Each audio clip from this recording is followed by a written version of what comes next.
The Charity Gaming Guild presents the Nat Pun Podcast.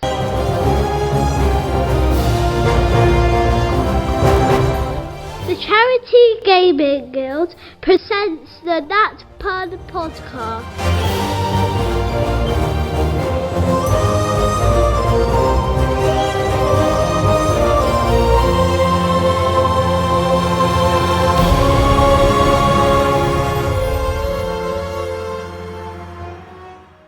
Good afternoon, everybody, and welcome to another week's episode of Fireside Chat. I'm joined, as always, by my lovely co-hosts. Say hello, Ash. Hello, Ash. Say hello, Andy. Hello, Andy. Say hello, Bertie. Hello, Bertie. Next time we should mix it up. No, I think you were surprised that he went to you first. I was. We should mix it up. I was like, Bertie should say hello, Ash. I try and mix it up so it's not always the same people. It's always the same people. Mate. Yeah, but it's not always the same people. Alright. Smarty pants. It's not always the same people in the same order. That makes sense. It's not always the same people. Last time we had Stuart on. It's true. All right. Yeah. And sometimes we've had Alfie. Yeah. Both of them. Both Alfies. Yeah. / Bertie. Yes. Tracy. Tracy. Cool. So. Dash. I'm sorry, John. No, but you go for it. You go for it, guys. Nix. Yeah. Lyrian. Lady P. Brian. Jarl Gerard Road. Whatever Jarl Gerard's Road little bitch that showed you around Timberminster was called, I can't remember. I feel like you're having an identity crisis, Ash. I feel like I'm having an identity crisis. Is this you working through all of the different names that you would consider for yourself and see which one you like the most when you get called it? Currently, I'm airing towards Lady P. I think that's I feel like Zaphon is probably the one that's going to stick. Zaphon. It just sounds like a type of creosote. I said that as if I know what creosote is, but it's the first words that came to my mind. Just going to paint the fence, get the tin of Zaphon out and shoot. Yeah. Which tin do you want? The 6-year-old one? That one? Yeah. Slap it with a bit of Zaphon. Well, right, we're massively off topic again. Zaphon lost for 3 seconds. The number on tins. So today we're going to continue through our 2026 Players Companion. Oh yes. We're going to have a look at a few community creations. What? And then have a look at some of the new specialist equipment. Bertie is very excited. Very excited. Very excited. For me, it's the community creations. That's right. The community can create stuff. Get involved. Where would they go and do that, Bertie? They would do that in the Discord. I knew the answer to that question. You see the mild panic in my eyes. Awesome. So, the first thing we are going to talk about is a subclass for the Artificer, which was created by our very own Zeke. This subclass is called the Ether Specialist. The A is silent. Is it? Ether. You say ether. Well, then why spell it with an A? That's the way. So I think if you was to do it officially, it's that weird letter, which is the A and the E combined. Oh, okay. But I don't know how to type that. Yeah, but we We're touched just trying on to this save last money. week, didn't we? Did Or we? last episode, I should We say. touched lots of things last week, Andy. Yeah. On and off air. Where we sort of said about you can't hear a pterodactyl go to the toilet because the P is silent. Okay, delivery. That wasn't me telling a joke, that was me sideways. We're not scoring. I feel like we need to score that. Could even get a pun in this month's episode. No. Oh, well. I would have done it differently if I'd known it was. Oh, go on, then do it differently. Go on, do But you it. can't do the same one. You've got to think of a new pun. Yeah, new pun, delivery. Better delivery. Go. Stand up if you want No, more if anyone I points. think of is very rude, I'm not going to say it on air. It's the dog one, isn't it? No, well, there was that one as well, but there was also the mugging one. If you'd like to get these puns in person, come to an event and ask Andy. Yep. So my table!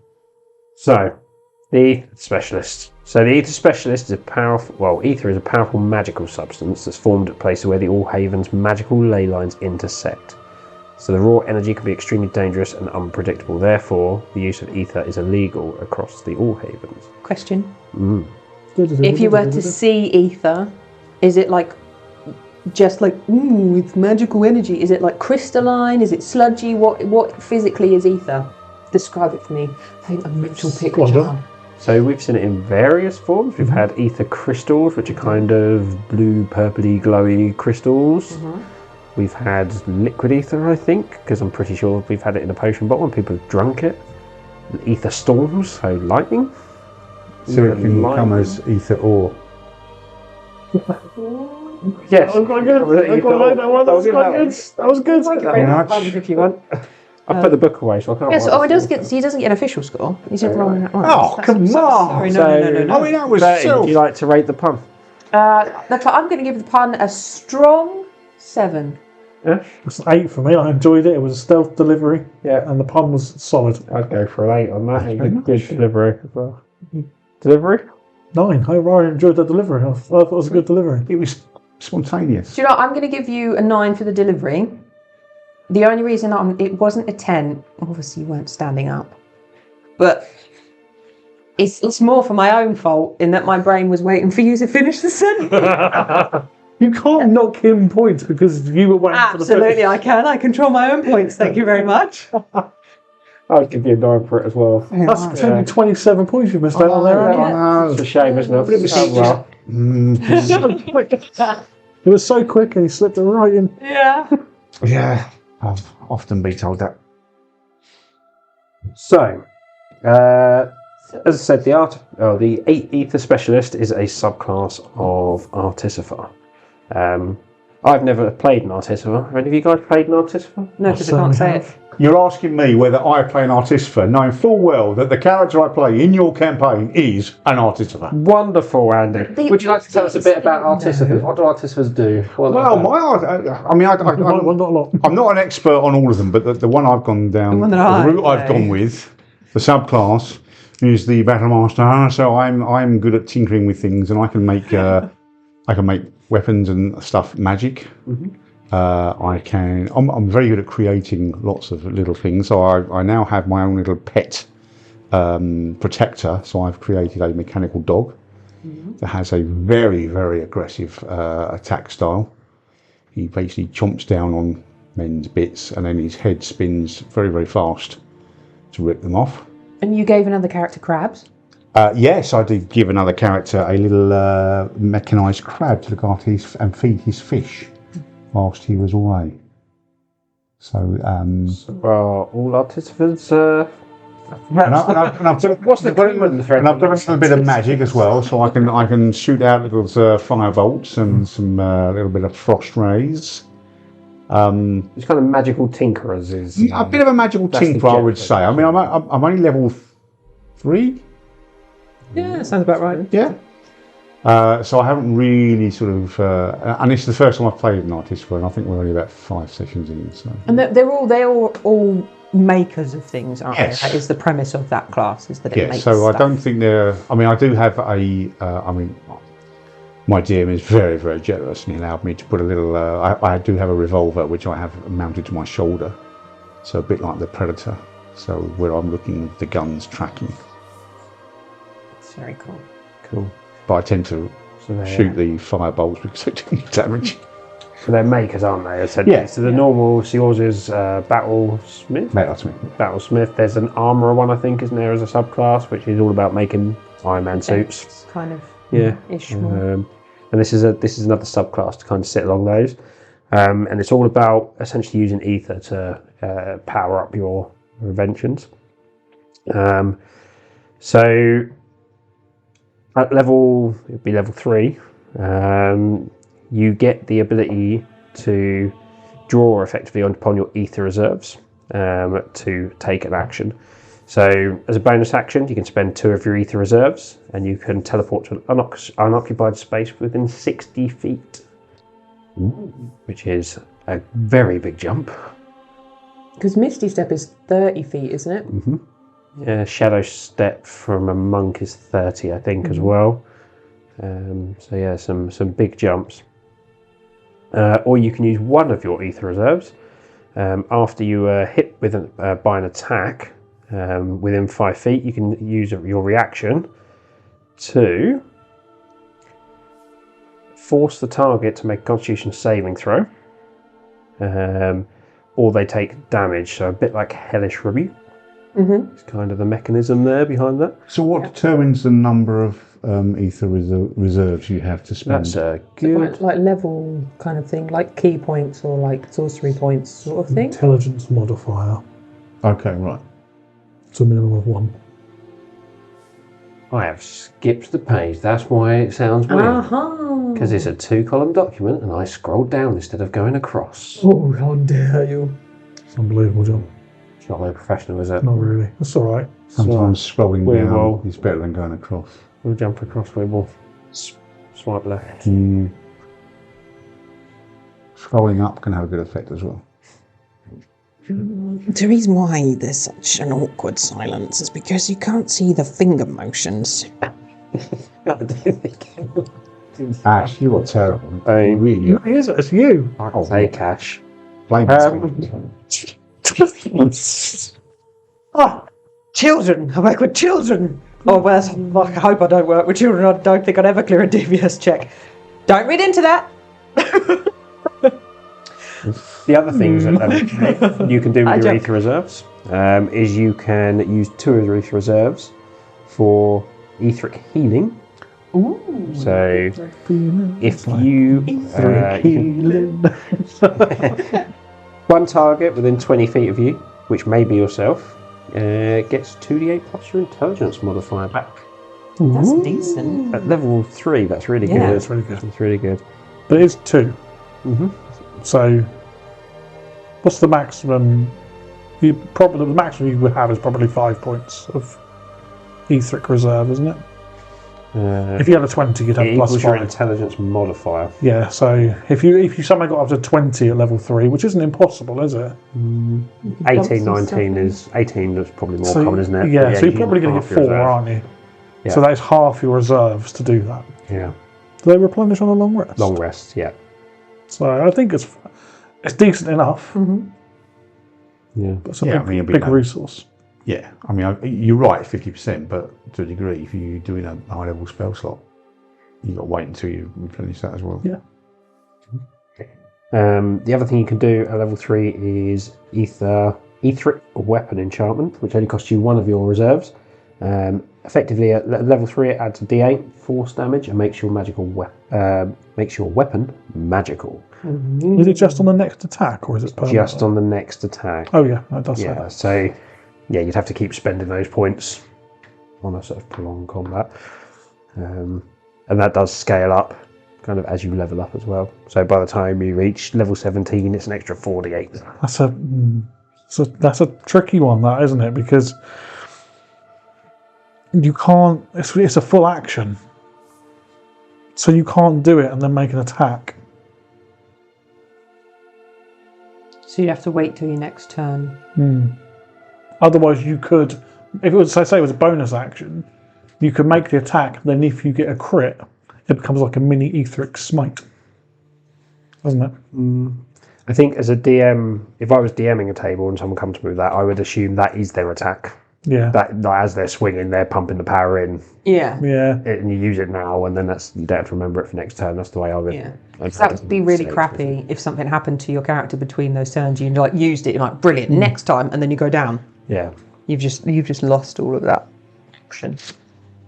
So that would replace something like multi-attack. If you had 2 attacks, that's still a full action to do that. Would be the way I would probably. Oh look at yeah, it. definitely. Because multi-attack, extra. Oh yeah. Because it levels and treat it a bit like a cantrip, I suppose. You could do it now, but effectively you wouldn't. You're doing that instead of a normal melee attack, which is cool though. I think that's very flavourful. The Ether Backlash, the reactive one, as well, levels sort of scales as you level all the way up to 48 at level 17, plus your intelligence modifier. Which is nice to see some of those things scaling, because some of the other subclasses around don't have scaling abilities. Yeah. And it's always a bit lackluster when they're cool abilities, but you stop using them after you get to a reason some level, don't you? Which is very cool.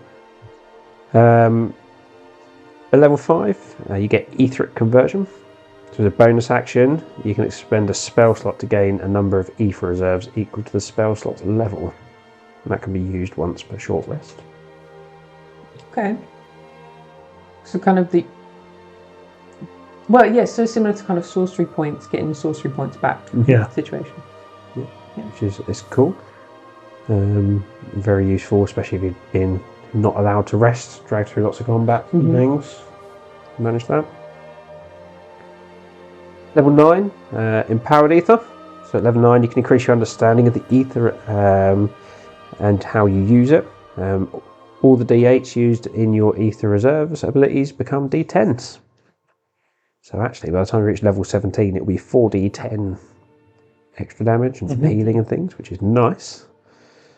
The next level 15, Ether Storm ability. So as an action you can spend any number of ether reserves, minimum of 1. If you do, you generate an Ether Storm. The Ether Storm is summoned in a 120 foot wide, a 30 foot high cylinder for 1 minute, centered on a point within 60 feet of you. The storm lasts for 1 minute per ether reserve used to generate the storm. That's massive. 120 foot wide. 120 foot wide, 30 foot high. It's a proper chode of a storm, isn't it? That's Storm Henry. And I think let's keep reading it and then we'll come back and discuss. So whilst the storm's active, it takes a magic action. You can choose a point within the cylinder and a massive ether lightning bolt Massive shoots Easter down. bunny. massive Easter bunny shoots down from a cloud. And the target must make a dexterity saving throw or take 1d10 lightning damage for each ether reserve spent to generate the storm. If 5 or more reserves were spent to generate the storm, the creature who fails save also is pushed 10 feet away from where the lightning struck, is not prone, and is stunned until the end of the next turn. Actually a very cool ability. Yeah. That's proper crowd control. Yeah. And I love... Does it only hit... Did I hear that it only hits one creature? So it's a creature within a 5 foot each point. creature, okay, cool. So if you've got so the most you'd hit is 4, realistically, if you're using like a battle map grid. But if it's like war kind of horde coming against you, it's a good way to kind of... Nice. I like that. And I like the fact that the more resources you spend into it, the more damage you get out of your bolts analog. Because the time extending I don't think comes into play too often. Most fights don't last more than 10 rounds. No. Out of combat, that could be a very thematic thing to do, to have this massive storm last for 5 minutes over a city or something like that. But, You might use it as a distraction to drive people away from an area or something like that. yeah. So it's got some RP use as well as some mechanical combat use too. Yeah. But then scaling the damage with the amount of ether resources you put into it is very cool. That's very cool.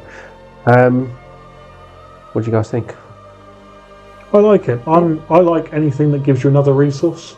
So something like focus points or sorcery points, stuff like that. I really like that kind of thing. This is just another example of that extra resource. I think it's quite cool. Might be quite nice to see it multi-classed as well. I think there's some interesting multi-class you could potentially do. Like what? I think using it alongside a storm sorcerer could be interesting. Was it Tempest Cleric or? Don't know where you're going with it. You pick. There's a subclass that does additional damage if in a storm. It's a storm. It is a storm sorcerer. I can't remember which one. Yeah, it's one of the two. But that might be an interesting combination to look at together. Isn't there one of them that you can do max damage if it's lightning? Which would coupled with some of these abilities would be because the East incredibly pokey. So can this class make anything go kaboom? I'm asking for a specific reason. What? I mean, what do you mean? Make it go kaboom? Well, You can blow someone up with lightning. Doesn't fit with this character build he's trying to go for. Basically, Callum for our next game wants to do an artificer that's a little bit warped, so dresses like a clown and makes balloon models, but likes building bombs. Oh.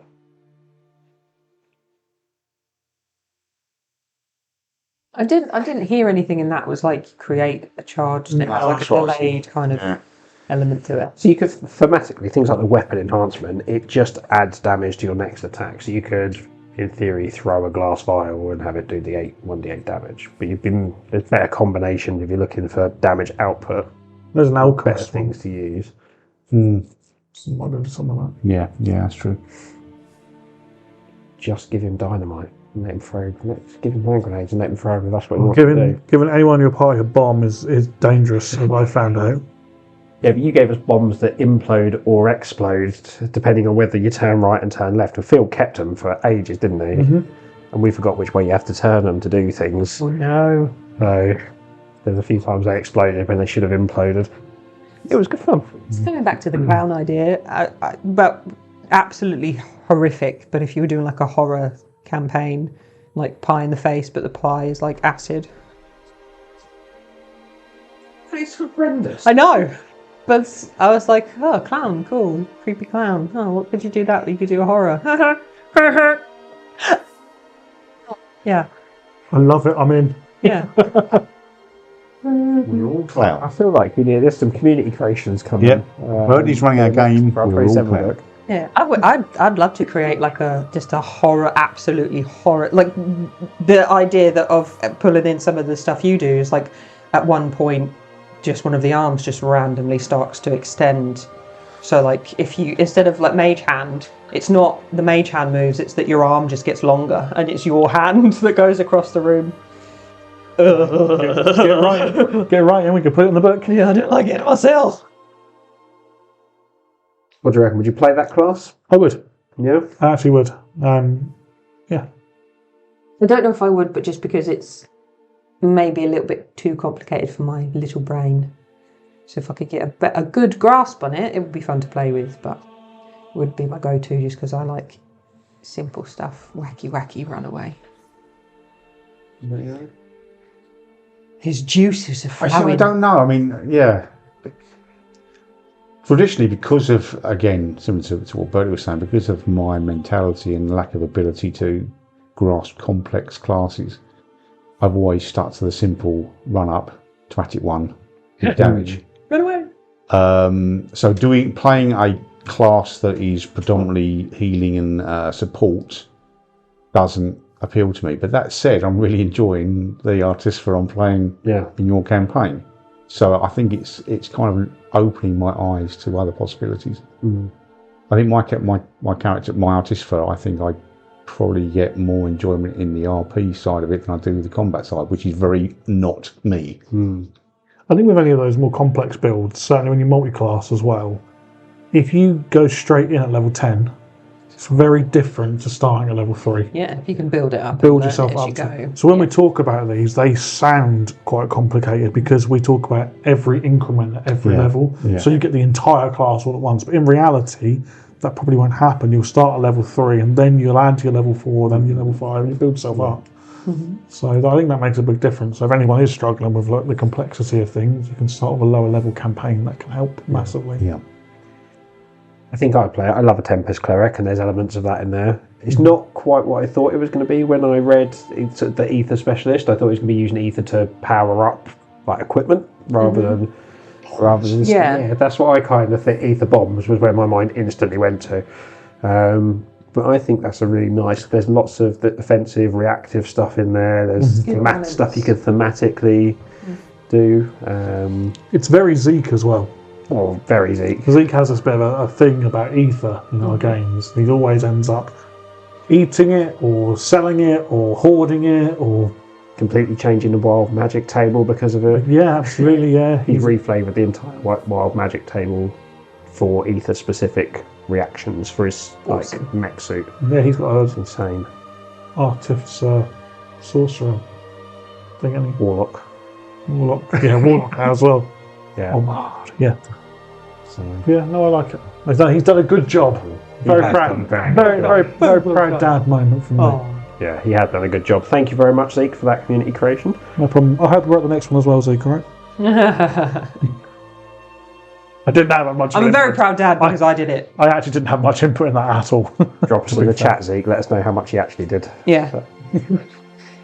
We reviewed it because of all the community creations, someone sends it in and we review it. We don't just go, yeah, that'll be all right, just chuck it in. Just to clarify, who is the we? The War Council. Thank you. By the War Council, mostly me. It's me and Tracy. Although me and Tracy, yeah. Lady P. Yeah. Although obviously the War Council can have a hand in with it still if someone unsure. Yeah. Andy, you look confused. Did I send any of that to the War Council? Sorry? Did I send any of that to the War Council? I think what actually happens, I write the whole thing and then send the whole thing to the War Council. They get to see it before anybody else does and then feedback on it. I think that's actually the process. I believe with the 26 players campaign, you did send the whole draft out first. Yeah. The only thing you wouldn't send out was the new world. The map, that's right, because I said you can't have the map. Yeah, you didn't want anyone seeing that early. Yeah. You had a face on, Andy. What were you thinking? Oh, no, I was thinking of something that is not for this particular section. It's something I was thinking of that Ash and I had discussed, and I've suddenly... He's gone on a tangent. I have gone off on a Squirrel. tangent. Yeah, Secret squirrel tangent. and I've just... He's excited. So, I've got to admit, having heard all these creations, I wouldn't mind trying my hand at creating a class of my own. I've done monsters before, and I've done races before. I've not actually done a class. I just always expect this to become a joke. No, it's true. Okay, right, fine. It's true. It's got everything to do I mean, with shooting my on squirrels. favourite creation is probably the halfling Etin. So Georgina. Yes, Georgina. I love Georgina, and I'd like to play her more, actually. I appreciate there being Halfling Etin. Etin. So she's an Etin, but only actually. What's an etin for people who don't know? An Etin is like an ogre that's got two heads. So my Etin is called Georgina because it's George is the male head and Gina is the female head. And George is a rather dense barbarian who just wants to hit things, whereas Gina is a slightly more eloquent, better educated cleric. So she likes to heal and use other options rather than just making things, which does tend to lead to a little bit of argument occasionally. I want to hit it. I want to heal it. I want to hit it. I want to heal it. Exactly. It's a great way of doing a multi-class, though, isn't it? When you hit, I'll heal. I love that. I so want to play the game with Georgina. That's brilliant. Cool. The next community creation has been submitted by our very own Dave Freeman. And it is the Domain of Shackles Cleric subclass. Which is... That sounds like a sex dungeon. Sounds very dark, doesn't Filthy. it? Sounds very I'm dark. getting an insight into Dave's brain here. Yep. I will read the intro. So, clerics of the Shackled Domain wander the world appearing no different from any other holy healer. They carry no strange sigils, build no temples, and demand no coin or tithe for their work. Many are gentle and selfless, tending to the sick in alleyways and battlefields alike, offering comfort without question. In the wake of the sundering of the gods, when many priests lost their power and found their miracles faltering, Shackled clerics did not waver. Their blessing remained steady, their prayers still answered. In the uncertainty that followed, their quiet ministries rose to prominence. Healers who asked nothing in return, who seemed untouched by the chaos afflicting other faiths. But the source of their power is a truth they never reveal. In hidden prisons beneath the All-Havens, the souls of the condemned warlocks are bound in endless torment. Every miracle a Shackled cleric performs comes at the cost of another's agony, healing wounds, shielding allies, or breaking chains, only because unseen captives scream in silence. To those they aid, Shackled clerics are simply kind strangers with unusual gifts. Only the cleric themselves knows the cost. Some bear the guilt as a heavy penance, convinced they do what must be done to protect others. Others embrace the bargain, hiding cruelty behind a mask of mercy. How fucking cool is that? That is very, very cool. I think It's horrific, but it's very cool. what I really love about that is Dave has absolutely played on some of the really early lore of the All Havens. Yeah. Warlocks are absolutely like illegal, shunned upon. And actually what happens when you imprison a warlock? Shackled clerics. That's what happens when you imprison a warlock. Oh, okay. I think it's So brilliant. the warlocks are the shackled people used to balance the scales. Bring their power. Wow. Actively drawing their power through them, aren't they? Yeah. Which is I think it's really cool. I think that intro is really well written as well. Yeah, it is. Thank you, co-pilot. So, Thank you, co-pilot. co-pilot, yeah. I'm sure Dave didn't use co-pilot. No, absolutely not. So I'm picturing this is going to be a bit of a mix of warlock cross cleric. That's what I'm picturing. What are you guys picturing just from the intro? Well, I've read it, so. Oh, Emos. emos? Yeah. You're picturing emos? Oh, I'm picturing whatever Ash is picturing because he's read it. Or, in a weird twist of fate, Dolores Umbridge. Ooh. Yes. Tell So I still can't get the sex dungeon out of my head. I can see them all running around with arseless chaps on. I mean, there isn't anything in that says that's not what's going on. Very true. So, yeah, some of the people maybe. Add a little bit. I mean, you could.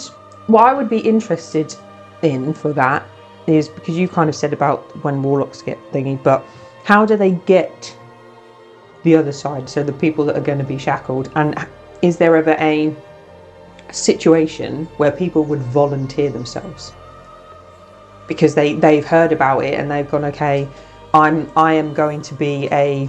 You know how you get sometimes like the cults where they're like, oh yeah, take me, I'm in a cult. It's that kind of cult mentality of this. Yeah, I'm giving myself to this order. Shackle me up. I'm technically saving people. If they had that's volunteers. that's the way into that sort of stuff I always picture. It's like someone doesn't know any better, someone who does know what's going on, kind of quietly indoctrinates them, so they get the good bits first. Oh, you're able to heal and you're able to draw power from this place, and then it's later they go, By the way. by the way. Yeah, we're just going to take you to the But they're factory bad where you can people. see behind the screen. But they're bad people, so it's okay to abuse them to help all these other Yeah. people, kind of thing. Well, I It's was always thinking more of the a good actual argument, isn't people it? they're drawing from. Like the people that are literally the ones they're taking the life force from, are they always going to be imprisoned people, or are people going to volunteer and be like, themselves. yeah, I'll do that. Sacrifice myself. Yeah. I think there's only one person that can answer that question. Who's I that? think that's Dave. Yeah. That's So if Dave's out there listening, next time we get a guest in the podcast, he needs to put his name forward and come and podcast with yes, us. Yeah. we can go through that one. Absolutely. That'd be I'd love to have amazing. Dave in the podcast. Yeah. He's a great player. Very, very knowledgeable, very good player as well. Lovely And a bloke. genuinely lovely bloke. Yeah. So Dave, get on with it. Pull your finger out, mate.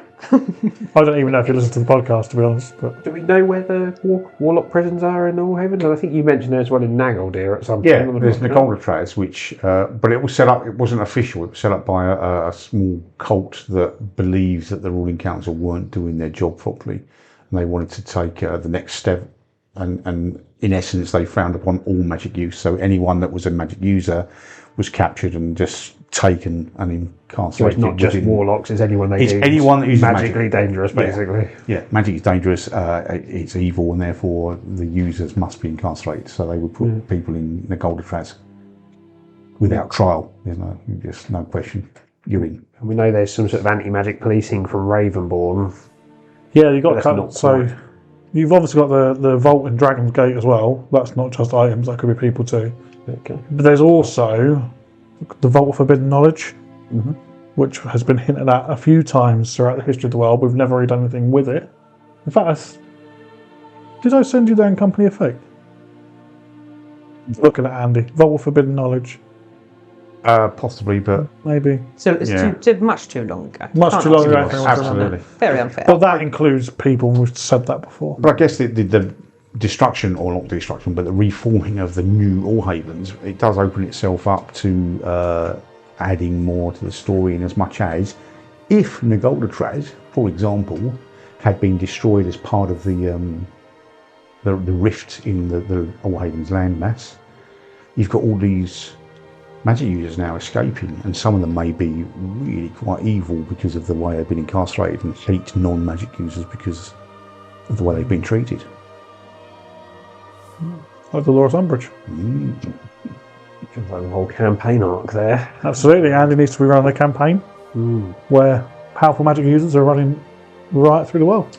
Well, Well volunteered, Andy. talking what you were doing there, I just had an idea pop into my head, and I'm just helping to flesh out this episode for you, John, because you said I'm not sure you had much to talk about. So with the vault, because you said that there's not just items, there might be people in there. we could do a one shot where it's like there's a vault, and in this numbered vault, you have to get out what's in there, and they go in thinking, oh, it's going to be an item, it's going to be this, it's going to be that, and then when they get there, it's a person. It's Harry Potter. It's Harry Potter. And then, are they a good person? Are they a bad person? Kind of. That would be a fun one. Mm-hmm. The whole thing is to get in there, and then what have we released? It's all Charlie. Could be Arseface's ring. Yeah. He's a genie. He's a goblin genie, and his home is a ring. So it could be the ring. Oh, right. You rub it. And... I thought you were talking about his bumhole. No. Not gonna lie. Literally just the It's just a butt. the sphincter. I don't want you to 2 hands to do that. I'm pleased you guys are comfortable sharing. Well, we haven't got thousands of listeners yet, but one day this will bite us in the arseholes ring. Absolutely. Yeah. Sorry, John. So, Tangent. we haven't sorry. actually got into the No, we haven't. We don't actually know what it does We read the yet. introduction. We got and so excited by how excited. well it was written. Yeah, I'm hoping the rest lives up to it. So, the main spells. So, 3rd level, Hex and Shield. Hex obviously is not typically a cleric one, comes more from the Warlock side, which is cool. Mirror Image, Misty Step at 5th, Counterspell, Vampiric Touch at 7th. One of my favourite spells there. Counterspell. Counterspell, not vampire spells. It's Counterspell. Love. Preference the new rules for Counterspell? I'm happy either way. What is the love- difference between the rules? So the old rules, so the new one, they have to pass a con save, basically. And if they fail the con save, you count the spell. The old rules, it was to do with the level of the spell Yeah. they'd cast, and that changed what you had to roll, I think. So it was like 10 plus the level, and you had to beat that to clear it. Yeah, something like those. I can't remember exactly what it was. So is it then a set level con save, or is So that it's gone adjustable as well? from if Ash should cast a 7th level spell, it would, like you say, the DC would be 17. I have to beat that. Yeah. Whereas now it's my spell save DC, and you have to affect the end of the monster or the creature has to roll a normal saving throw. So it kind of flipped around. Yeah. It's not the mechanics of it I love, it's just the pure fuckery. Yeah. Someone pulls some amazing spell out of their arse and you Just go, go, nope, Counterspell. absolutely not. gone. My other favourite to do is to counterspell a counterspell. Mm-hmm. Love counterspelling a counterspell. It's great. Sorry, so someone shouts silvery barbs at the same time. Silvery barbs. Silvery Barbs, barbs. silvery barbs. Is that this is your favourite thing? If someone says moonbeam, you say counterspell, then someone says silvery barb. Yeah, that's great, yeah. Perfect day around the table, that. Love it.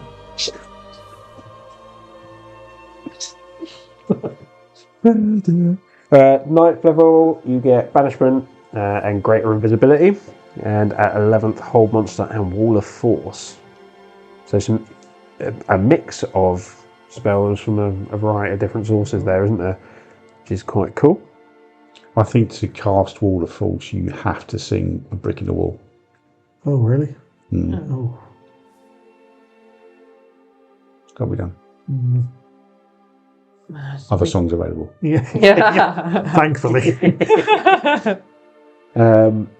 So also at level 3, you get Soul Siphon. So when you cast an offensive cleric cantrip that targets a creature, you can mark that creature for 1 minute until they drop to 0 hit points.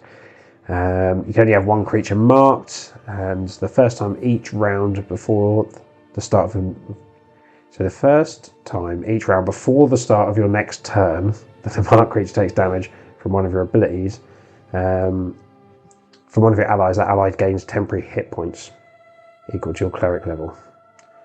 So effectively you mark a creature, so if you're 3rd level, you mark a creature, one of your allies hits it that turn, they get 3 temporary hit points. Which is cool, so kind of siphoning off that creature's soul, which is very cool. It'd be interesting if they had temporary hit points already.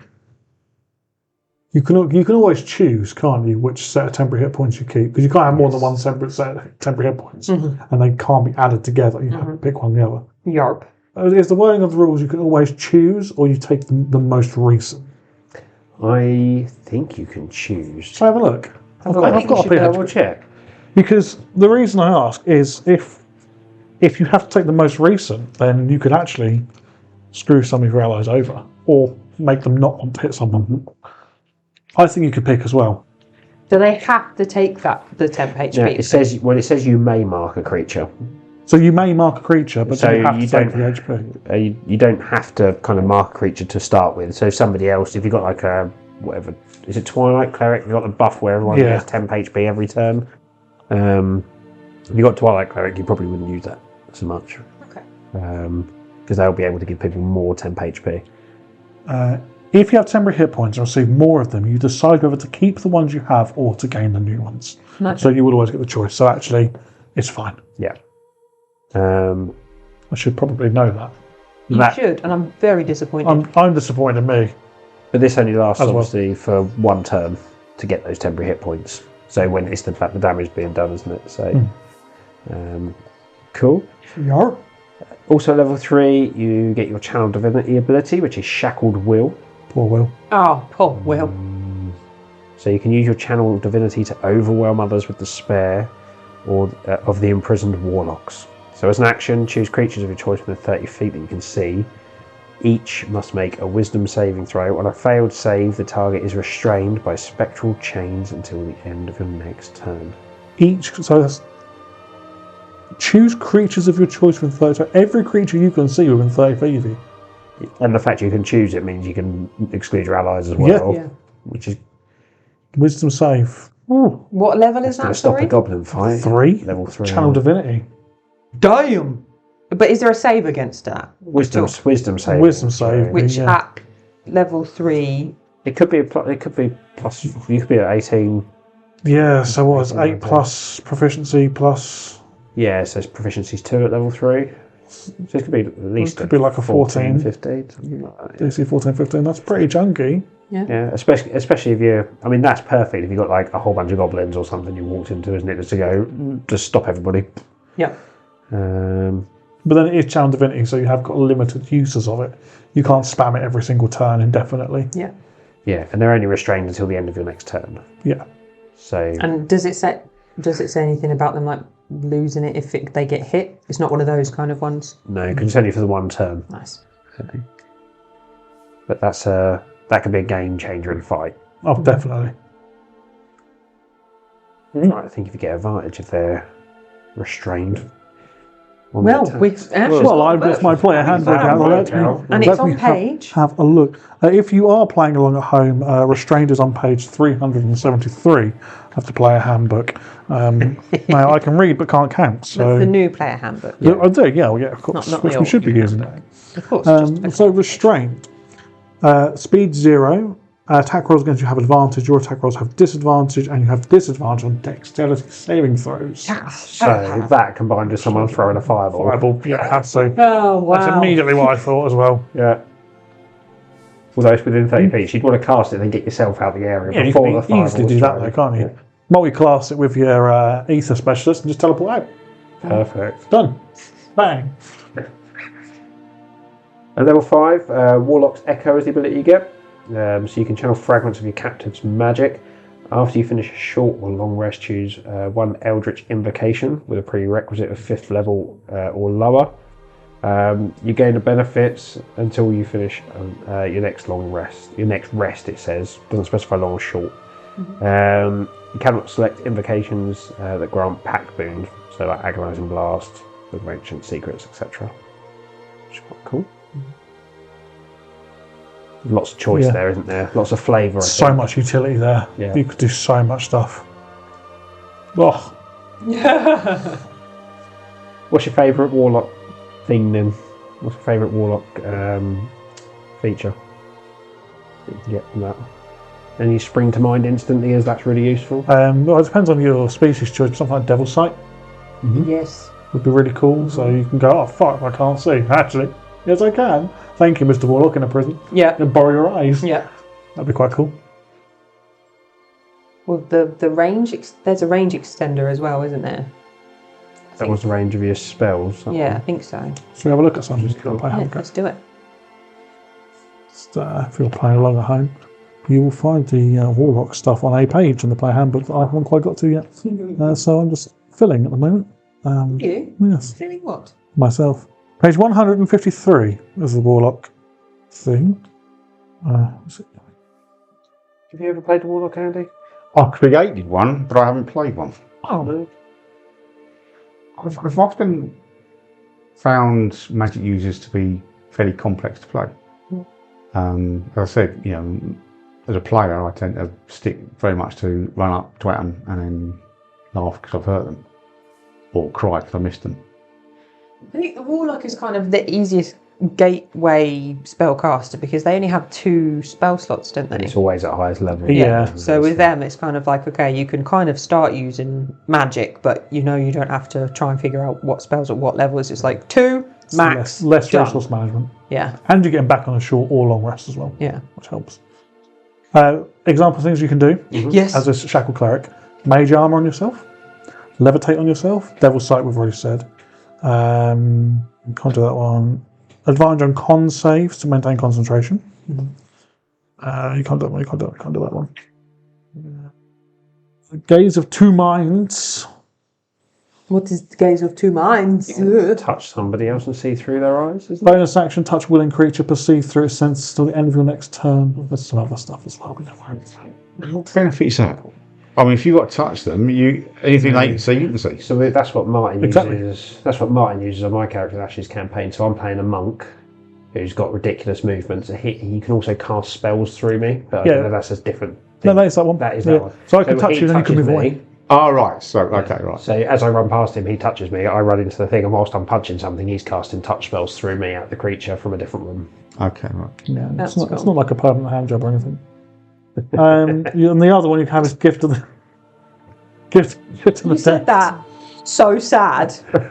Not like a permanent hand job or anything. You can breathe underwater. Swim speed equal to your speed and cost water breathing once expending a spell slot. Oh, so the extended range is going to be one of the ones you can't have, is it? But I think the power of this ability, yeah. though, for the Warlock's Echo is after you finish a short or long rest, choose one of those. Yeah. So if you know you're going to be going into a sunken temple, you can just go, can we have a rest first? Yeah. Cool. Take a short rest, choose the water breathing one. Gift off of you the go. depths, yeah. Yeah. Rock does that anyway. Which is really cool. Sorry? Rock can do that anyway. You can hold his breath up for an hour. But that's because you're species choice, though. Rot is the name of his character in the Tuesday evening. Right, okay, that's the information I've Well, got. that's the It did sound like you were saying rock, and I thought you meant Can Dwayne you the Rock summon- Johnson for a moment. And I was like, how could the Rock hold his breath for so long? That's crazy. Why do you know this piece of information about him? Why is not everybody hearing this information about him? Yeah, sure, he was a wrestler, and sure, he does TV and films, but he can hold his breath for a really long time. I really like Warlock's Echo as a feature. Yes, it's very cool. I quite like anything that gives you a dip into another class that you maybe don't have, Yeah. because it means that you don't feel like you need to necessarily multi-class, because you get some of that utility from the other class already. Yeah. I think that's a really nice one. Yeah. I'm not going to say anything yet, but yeah. We then got a bit of a jump all the way up to level 17 for the next ability, which is Prison Warden. So you've become a master of the captive vault. You're immune to being charmed or frightened. When a creature that sees you within 30 feet casts a spell, you can use your reaction to attempt to counter it. Basically a counter spell, up to 5th level without expending a spell slot. Whoa. You can use that feature a number of times equal to your wisdom modifier per long rest. So potentially up to 5 times. Jeez. That's massive. Which is, it's huge. That's a lot of effectively free spell slots for a warlock. Yep. But for 17th and a cleric level, as well. it's kind of this. Yeah. Yeah, you'd expect that at that kind of Yeah. high level, wouldn't you? Yeah. Also, when you reduce a creature to 0 hit points with a spell, you can imprison its soul as if casting Soul Cage. No material components. You can only maintain the one imprisoned soul at a time. Can we get a clarification on what soul I'm on cage it. is? I'm on it. I'm finding Soul Cage. Because I don't think I have ever heard of that before. Is that a new? I don't think it's a new one. I think it's been there a while. Okay. Well, if I remember rightly, it stops people moving too far away from you, leaving the plane, that sort of stuff, if I remember rightly. But Okay. You trying to remember your alphabet, Ash? got to sing the song. Yeah. A, B, D, G, I see what's going wrong. G. Gee, Okay, why am I having a real moment here where I can't find it? Soul is it's much S. easier to stop people leaving the plane. Soul is Take an off. S. Hang on a minute. Yeah, I know. I can't find it in the book. It'd be good to know which. Don't worry. I'm on it. Someone feel for me. You say that you're on it. I've got it. This spell snatches the soul of a humanoid as it dies and traps it inside the tiny cage for you. For you and you. Well, that went That's easy for you to say. Blip. Okay, let's forget the fluff. You can exploit the soul in a number of ways. You can use a trapped soul 6 times. Once you exploit the soul for the 6th time, it's released and the spell ends. So, you can steal life, so bonus action to drain vigour from the soul, regain 2d8 hit points. Query soul, you can ask it a question and receive an answer. Borrow experience, you can use a bonus action to bolster yourself, making your next attack roll, ability check or saving throw with advantage. If you don't use that benefit by the start of your next turn, it's lost. Eyes of the Dead. Use an action to name a place the humanoid saw in life, which creates an invisible sensor somewhere in that plane. Sensor remains in place as long as you concentrate for up to 10 minutes. You receive visual and auditory information from the sensor as if you were there. A creature can see the sensor, blah, blah, blah. Can I two clarifying questions? Number 1, what class is that spell available to? Wizard and Warlock. Okay. And 2, does it say that there is a limit to how many souls you can have trapped at once? So it's on this. It's 1 from the cleric subclass. It's a 1. Or just if the spell is available to others, does it have a limit to others? Because if you could create something like a dude turns up and he's just got 1,000 jars on a belt. It's just like, oh, this is Stephen. this is Tracy. Where's Mary? She's been there before. Yeah. Yeah. I've only got 1 left on old Todd. He's a nice fella. I don't want him to go just. But it's nice. I also appreciate. Small person. Yeah. Well, I've got. I'm very attached. But I like that it said that the soul is released. That distinction rather than destroyed, because that gives a very different swing on the old spell. There's no limit. It's not concentration. Do not. So you could have any number of. I love it. It's a wandering trader. It's a reasonably high level spell slot. 6th level. 6th level necromancy from Xanathar's. And could you... Is it the kind of spell that is only applicable to yourself, or could you trap a soul and then give that soul to someone? So they can use the benefits of it? I picture it like you're trapping the soul in some sort of physical vessel, is the way I mentally picture it. So one of the components is a tiny silver cage worth 100 gold pieces. So in theory, you could give that to somebody, couldn't you? I get that's a DM question, I think. Okay. It doesn't specify, like, use Well, so self. it says, while you have a soul inside the cage, you can exploit it in any of the ways described below. You can use a trapped soul up to 6 times. Okay. Kind of suggests it's the caster, Yeah. but I think most DMs, if they had some kind of arcane ability or affiliation with necromancy, or they're a warlock, or they're a wizard, would probably let you use You're the trying to trade it with the devil or something like that.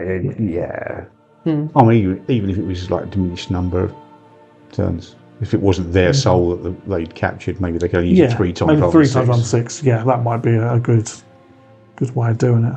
I can't imagine there's much of a high trade though. It's not like you're going to walk through a marketplace and like, new souls for sale. I don't know, it depends where you are. Possibly. Midnight Market? Maybe. Yeah. What is the Midnight Market? Midnight Market is a black market in the city of Dragonmount that can only be accessed by stepping through a certain fountain at a certain time of day. You say in the city of Dragonmount. That's where it's accessed, isn't it? But it can access from lots of other places as well. Yeah. Cool. Excuse me, son. Do you want to see my Maggies, my Reggies? I've got Reggie here. Yeah. Yours for 2 shackles. I feel like this new Midnight Market character is going to appear. So that's level 17. There's also a rather lovely section at the end around shackled clerics in the Allhavens, and kind of how they're viewed and how they work in an Allhaven settings to give people some inspiration, which I think is a really nice addition. So because the power is secret, shackled clerics move quietly through the world, perceived as wandering priests and healers, a bit like the intro on that kind of first section. But then it goes into more specifics. So, for example, Dragonmount. The people of Dragonmount welcome shackled clerics as selfless servants of the poor. In the chaos after the Sundering, they became the only healers who never faltered. So they're welcome there. Thalsari, suspicious of unlicensed faith. The Thalsari crown doesn't officially sanction shackled clerics. Shackled clerics. Though many quietly serve in the villages where royal priests have grown inefficient. Ocean Hold. Shackled clerics are respected as battlefield healers and permitted to follow the soldiers at sea. Their strange resilience is valued more now than ever. And then also Salhaya. In the deserts, shackled clerics are often mistaken for I can't pronounce the word, Ash. What's the word? Ascetics. I'm not really sure what that word is. That's not the word I know. Of the old sun cults. Is this a made-up word? I don't think so. Or is it a word I that's think like it Old means English? looking like, is what I'm... Can I see the word? Yeah, of course. Zoom it Show me the word. in a little bit. So that's how Sahara section. No, I've just- In fact, you can finish reading out there. Wait, where were you? Where's the word I'm looking for? Somewhere there. That's Sahara, that section. In the desert, shackled clerics are often mistaken for... So they are Ascetics. individuals who practice strict self-discipline and abstain from worldly pleasures, material comforts and physical desires, typically to pursue spiritual, religious or intellectual goals. Thank you, Dave, for that Thanks, new word Dave. to You've our educated us. vocabulary. Yeah. I honestly can't think of it as another situation in my life where I might use it, but if I come across it again, I will still not know what it means because I'll forget by then. Not only is Dave a great D&D player, a genuinely lovely bloke, but also much cleverer than me. It's teacher. Teacher. He's a teacher. He is an Adonis. Was it the notable shackled cleric bit that you would like me to? It's just that's Sahara bit. Or the Sharhara. In the desert, shackled clerics are often mistaken for ascetics of the old sun cults, wandering between oases to heal the sick and soothe the dying. Which I think is a nice touch. Obviously, there's not all the cities and regions and stuff represented there, but it's not often anyone thinks to remember Sahara at the time this was kind of put together. Well, at the time Dave wrote that, he didn't know that the Sarahia would be split out from everything else and become its own region. So it's a fortuitous occurrence. It's very cool, and I think that's a lovely touch to kind of just put in there how they're seen by to help people role play them and get into character and build that backstory. Yeah. Then there's also the notable cleric Geoffrey Shanks has been mentioned. Jeffrey. Geoffrey Shanks, the Carney human cleric, runs the Shanks orphanage in the lower wards of Dragonhelm. That's canon now, isn't it? To the city, he's a hero, a man who never turns away a child, who feeds the hungry and who asks nothing in return. Adventurers and nobles alike donate to his work, seeing him as a symbol of hope among the poor. Only Geoffrey knows the terrible truth, that the children under his care sleep safely each night because of the souls of the condemned scream in silence beneath the city. Ah. No child should pay for the mistakes of their parents. If there's a cost, let it fall on me. Geoffrey Shanks. There's a little quote at the end there, which I think is rather beautiful. It's well done, Dave. It's a great little subclass though. Yeah. I enjoy that. What do you guys reckon? Definitely give it a go. Give that one a go. Oh yeah, I love the whole. Once you've, I love the whole background of it. It's one of the few that gives you meaty flavour for where you could bring it. Meaty flavour. Lovely bit of beef. Oh, lovely bit of beef. Where you Very can bring strong. it from. Yeah. I like it. I feel like it's edgy, a bit edgy like a warlock, but it allows you a lot of scope for role play and that kind of I'm good to the world, but actually I've got this secret. I've got a secret, but it's not quite as in your face as like Death Domain Cleric or a Necromancer type class. It's a bit more subtle. I like it. I think I would actually give that a go. Go play that. Not that I wouldn't play the others, but I would play that. Yes, you would. I don't play very often. But you do get through characters quite quickly when you do play. Yeah, So thanks. So you've got more of a chance to play all of these, really. So, what about you, Andy? Is it a class you like? So you wait until I start sipping a mouthful of coke before asking me the Do you question. want to rummage in the bag whilst we're talking? That's, Again, I think it's beautifully written, but it's just something that doesn't really appeal to me. too smelly, Yeah. nasty. Fair enough. Absolutely fair enough. The last homebrew creation we had was a background, which we actually covered in the last episode, which is Greywind Marisha, so we're not going to repeat that, but thank you very much, Antonio, for that one. Go and listen to it if you haven't listened to it. Yep. Very thematic as well for the adventures and the days that you're running for us. Which is brilliant. Other stuff, in the 26 players companion is custom equipment. So there's a couple of rehashes. So the Archinometer is a rehash of something that we've released before. A redesign. Rehash makes that sound very like I can just mess it up and chuck it back in. Look, Come on, John, I put hours into this. I apologise, I haven't got the eloquence of Dave. I forgive you. Just try harder. Fine, it's a redesign. Hours and hours and hours. Weeks. Hours, weeks, Meticulous. months, years of work. Decades. Sorry My into life's that. work. I believe Canificare weapons are also a redesign. Thank you. Thank you for the approving nod. So we will go through those. I'm bored of my voice, so I'm gonna perhaps ask Andy if he would like to do us the introduction to the Archinometer. My favourite Could piece of scroll equipment. up or down. My favourite. Favourites. Which bit's the introduction? Under the term Archinometer? That's the one. Right, okay. Yeah. Right, the Archinometers have seen a resurgence in use since they were obtained by the Heroes Guild and the Divine Inquisitors. While their use outside of these organisations is highly restricted and is considered illegal, they have their place and are incredibly useful and powerful. I messed that up, so I'll carry on. No one would have known. Archinometers work by detecting where the magical ley lines cross one another, allowing the user to predict where ether storms may converge. Magic users can use this knowledge to enhance their powers. Oh.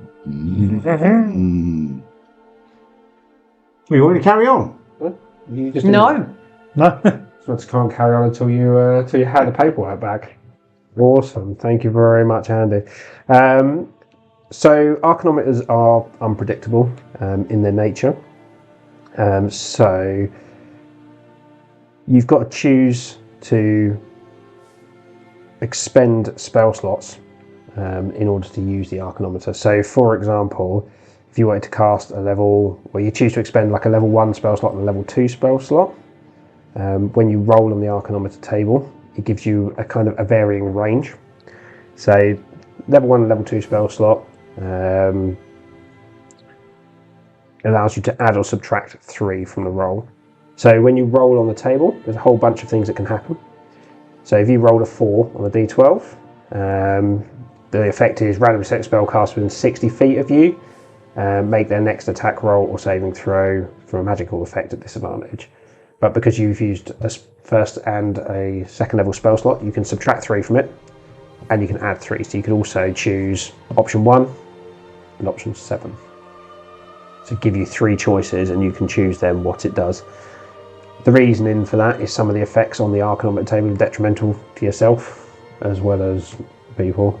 So you teleport 30 feet in a random direction, landing as close to the target destination as possible without occupying the same space as another creature. You're fighting on a cliff. That's pretty risky. Yeah. What's your favourite one, Ash? I'm not going to read all of the abilities of the Archinometer out. People can grab the book if they want to, but what's your favourite one on there? I love a summon. You love a summon? Yeah, so the hero summon, you summon either an archmage or a warrior commander for a number of minutes equal to a proficiency bonus.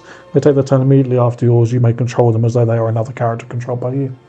I think the way that the summon works in our adventure games is actually even better, because what you have is this like little Henry VIII type character that runs around the hall to find the appropriate summonee and take them to the other table. I think that's wonderful. Too long to realise what you were referencing this time. It's like it's another campaign that you guys are doing. What? Yeah, where's my? Oh yeah. Yeah, got it. I think I love that, because that mechanic of dragging players around on that November game is really nice to see it in when you can't do it in the same way in that environment. Plus all the other random stuff as well. I think it's very, very cool. Makes me think the Archinometers we had for the November game are much more reliable than the stuff we're allowing.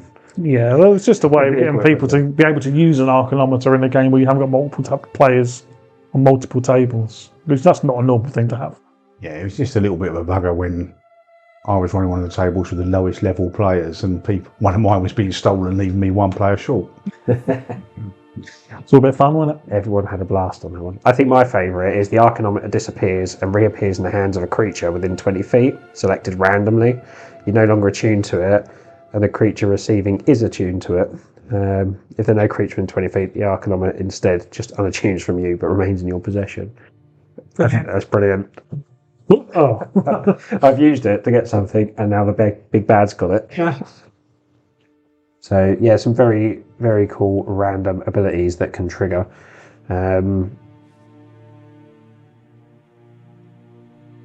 So the next set of equipment in the book is Elven Weapons. So Elven Weapons, there's a lot of blurb around, graceful equipment, nice, pretty, mechanically. Elven weapons, you take any mastery properties off them and you give them the Elven Mastery.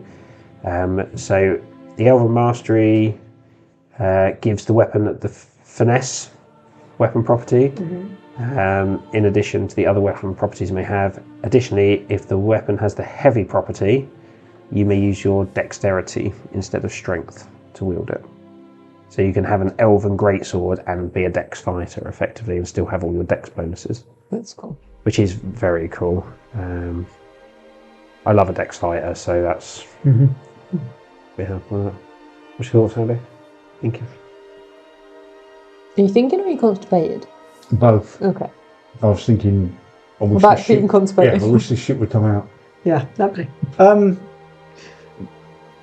Yeah, I mean, I like the idea of Elven weapons, but like Ash, I don't play a huge amount until recently when I've joined your campaign. But unfortunately, I'm not rich enough to actually own any full weapons at the moment. I think it's something that you guys are going to see. That's where the campaign is set in Thalsari. Yeah, you guys will definitely be seeing some of those knocking about. Mm-hmm.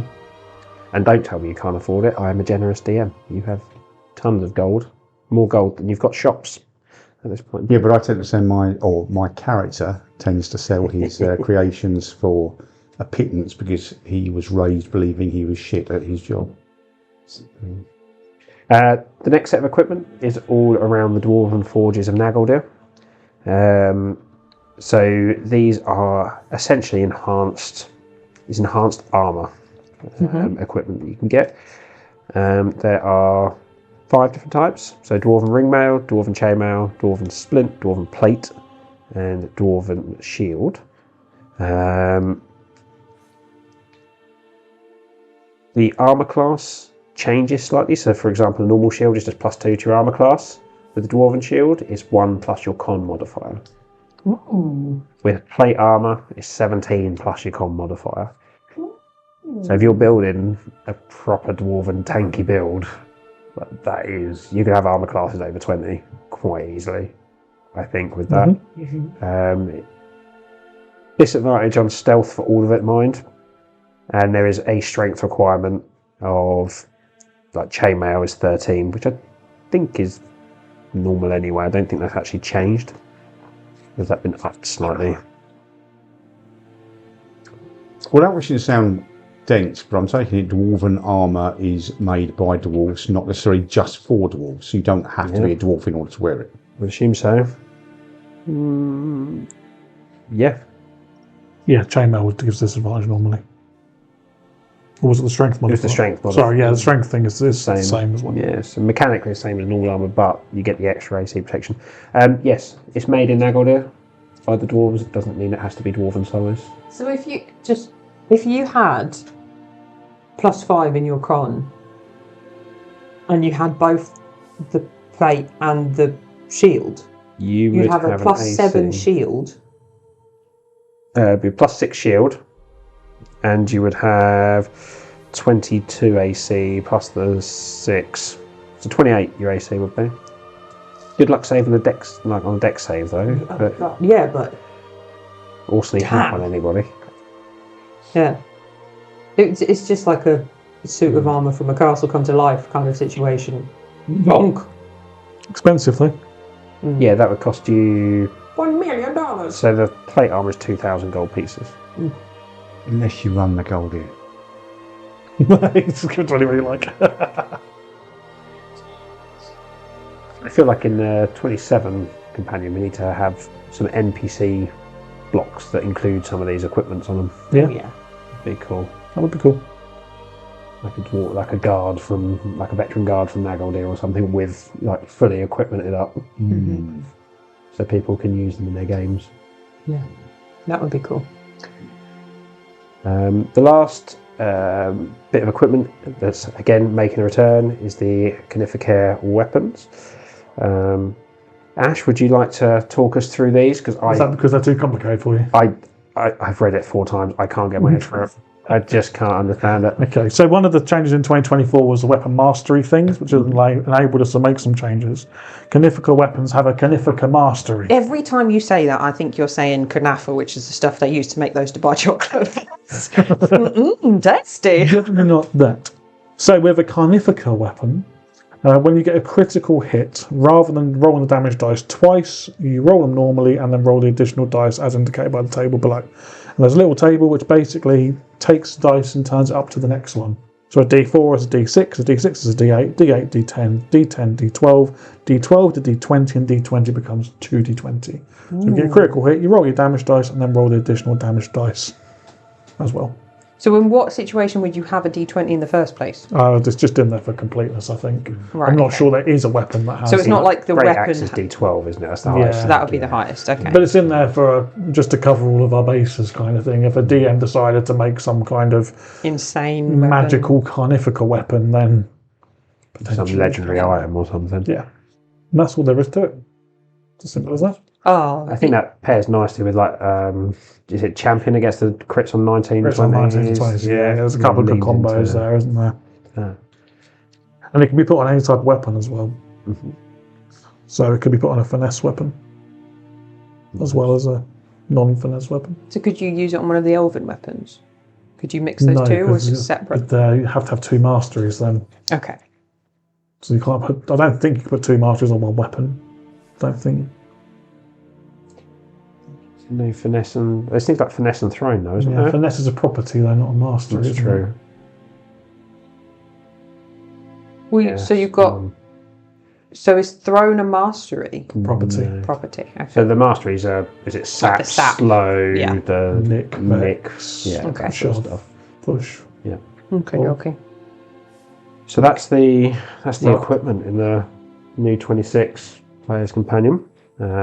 If people want that companion, and where can they get that from, Ash?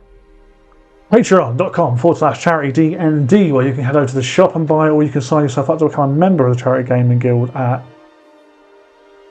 Diamond tier, Emerald tier, a tier where you can get the PDF copy for free. Obsidian members will get a hard copy once I can actually get it laid out nicely. And all of that stuff is completely legal at any Any of our CGG, events. Yeah.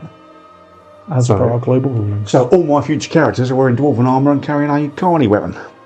Perfect. There we go. Still no good if you're all natural ones on the plan, is it? Yeah, well, at least one get hit. True.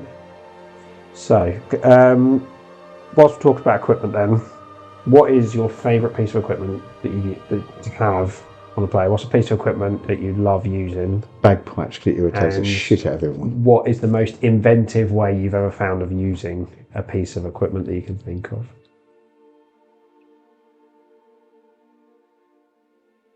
The favourite equipment, does that include like weapons? Or are you talking just right? Clarify what you mean by equipment, so we will know what Rope, warehouse we're looking in. weapons, sticks of dynamite, not your normal like, Ball bearings, kind of that Yeah, kind of what you get in your yeah. backpack yeah, situation. your backpack stuff. What do you always take when you got some spare gold? What is it you always think? I'm going to throw that into my kit. Andy's put in the face like he's never thought about this. I haven't.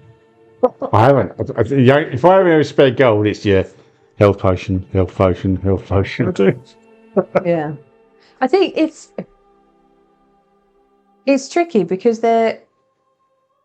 it's very situational dependent what you could use them for. It's not often that you come up against a situation where it's like, okay, you haven't miraculously, because of what's happened in the campaign, just happened to come across, hey, this is the item that you happened to need for this, lucky you, to then be forced to go, what have I got in my backpack that could legitimately help me in this? You always get that, oh, we've got to climb a mountain, I've got pitons, brilliant, that's what they're there for.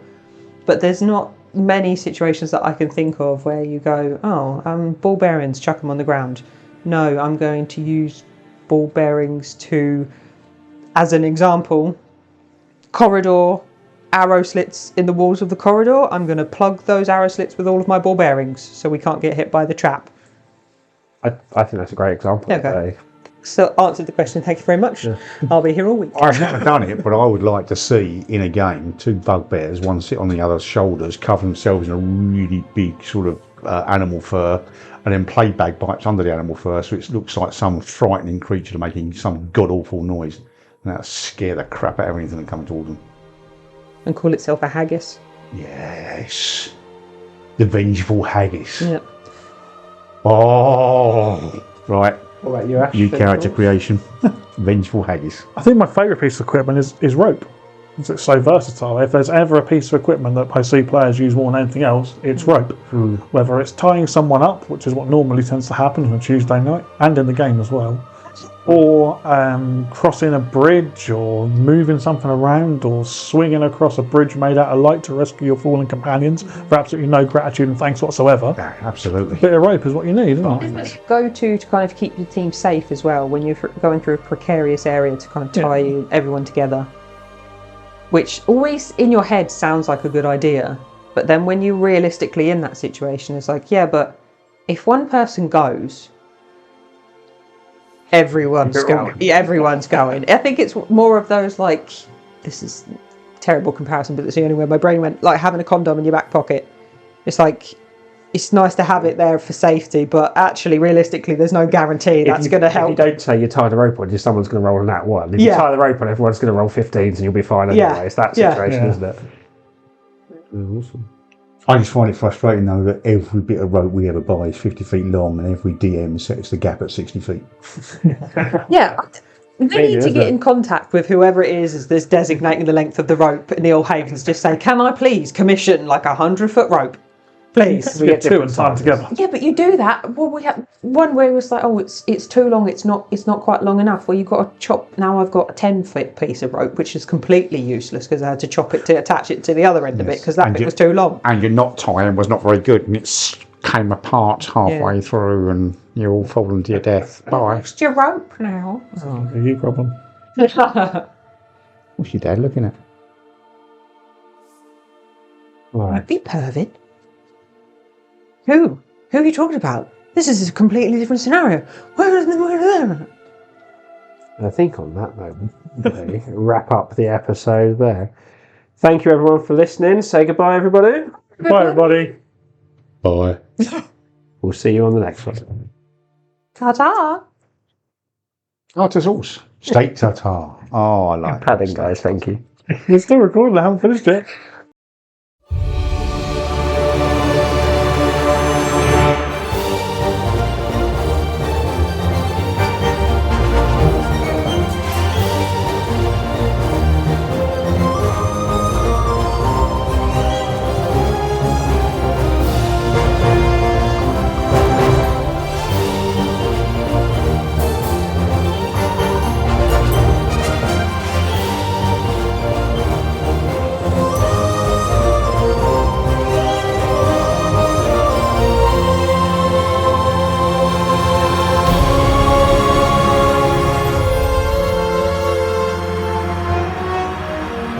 Welcome everyone and howdy. We're going to sort of put out a special thanks to all our Patreon members. I will kick us off with our Ruby members. We have Onyx12 Nix, One Fish, and I will be having words with your parents for why they gave you such strange names. Josh, Alberta, Becca M, Paul C, Lil May and Niall. And our Sapphire members, Kylie, Dave R and Gary. Emerald members, Michael, Samantha and Stuart. And our Diamond Geezers, Andy, Zeke, Chris L, Martin, David F, John, Bertie and Ash. And of course, that just leaves our ruling council Patreon tier members, Chris BT, Sophia and JP.